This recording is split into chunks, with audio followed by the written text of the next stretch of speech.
Assalamualaikum warahmatullahi wabarakatuh. Baiklah, kami dari kelompok 7 akan mempresentasikan makalah yang berjudul Perencanaan Evaluasi Program. Pengertian perencanaan evaluasi program menurut Norman E. Gronlund adalah suatu proses yang sistematis untuk menentukan atau membuat keputusan sampai sejauh mana tujuan-tujuan pengajaran telah dicapai oleh siswa. Sehingga pengertian perencanaan evaluasi program adalah rangkaian-rangkaian putusan yang diambil untuk menentukan sejauh mana tujuan-tujuan pengajaran telah dicapai oleh siswa, atau perencanaan evaluasi adalah menguraikan strategi mengenai cara mendapatkan dan menganalisis data yang akan membantu meningkatkan efektivitas dari suatu evaluasi program pendidikan.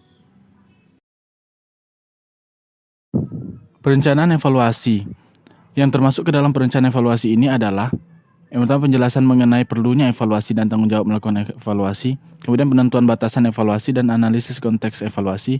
Kemudian identifikasi pertanyaan, kriteria, dan masalah evaluatif. Kemudian perencanaan pengumpulan, analisis, dan interpretasi informasi. Dan yang terakhir, mengembangkan tim manajemen perencanaan evaluasi, termasuk penentuan waktu, anggaran, dan biaya, personel, serta menentukan penilaian, monitoring, dan perbaikan perencanaan evaluasi sampai mendapatkan suatu kesepakatan mengenai prosedur evaluasi yang akan dilakukan.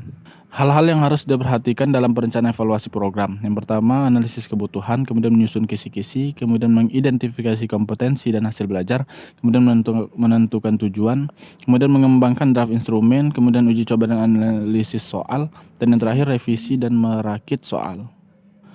Langkah-langkah perencanaan evaluasi. 1. Menentukan tujuan evaluasi. 2. Merumuskan masalah evaluasi. 3. Menentukan jenis data yang akan dikumpulkan.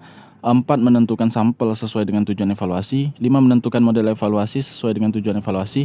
6. Menentukan alat evaluasi. 7. Merencanakan personal evaluasi. 8. Merencanakan anggaran. Dan yang terakhir, merencanakan jadwal kegiatan. Baiklah, kesimpulan. Seorang pendidik harus dapat menentukan mana yang termasuk kegiatan evaluasi hasil belajar dan mana yang termasuk kegiatan evaluasi program. Evaluasi hasil belajar menekankan kepada informasi tentang sejauh mana hasil evaluasi yang dicapai oleh siswa sesuai dengan tujuan yang telah ditetapkan. Sedangkan evaluasi program merupakan suatu proses yang sistematis untuk memperoleh informasi tentang keefektifan kegiatan pembelajaran dalam membantu siswa mencapai tujuan yang telah ditetapkan secara optimal. Baiklah, mungkin hanya ini yang dapat kami sampaikan dari kelompok 7. Apabila ada kesalahan dan kekurangan, kami mohon maaf. Wabillahi taufiq wal hidayah, waridho wal inayah. Wassalamualaikum warahmatullahi wabarakatuh.